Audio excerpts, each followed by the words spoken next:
Wala naman. Dito lang sa bahay. Bakit? Dito lang. Nakaayos ka na. Ganito naman ako palagi. Kahit nasa bahay nakaayos. Minsan, pag, ayun, tinatamad. Mukhang nanay. Mukhang nanay, katulad ng nanay. Hello, Trump. Nakaayos lang kasi grabe sa mukhang nanay. Basta ganun. Kasi gusto ko matulog ulit. Tinaantog pa ako eh. Tulog ako mamaya. Pag ano na ako, malobat. Wala. Wala niya. Wala. Nasa malayo.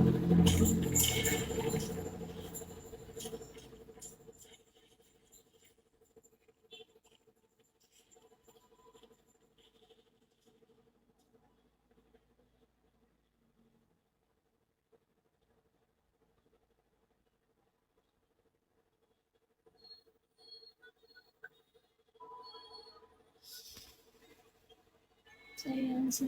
Sinabi mo pa naman. Nasa malayo.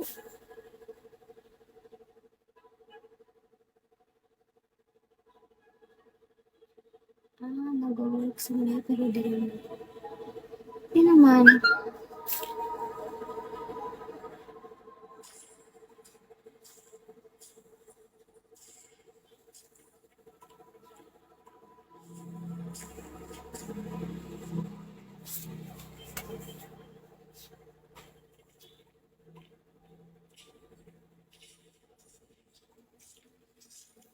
Okay, gets mo lang ang tip?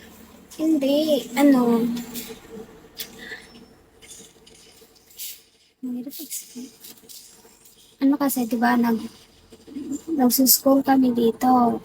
Then, yung mama namin nasa, ano, hello, Ian. Sige, gets mo.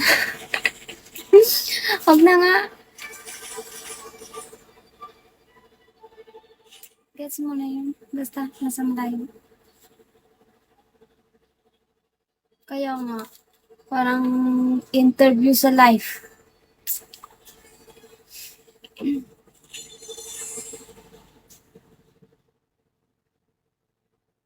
Nasa malayo lang. Ano, long distance lang kami ng parents namin. Dahil nga nagwo-work. Dahil nga nag-aaral kami. Tapos, parang nasa probinsya, ganun. Kunyari, nasa probinsya yung parents, tas ikaw nasa Manila, ganun. Parang ganun ba? Then, parang nasa probinsya yung parents, and then ikaw nasa Manila, ganun. Naakala ko nasa mala. Basta. Basta yun na yun. Hirap i-explain.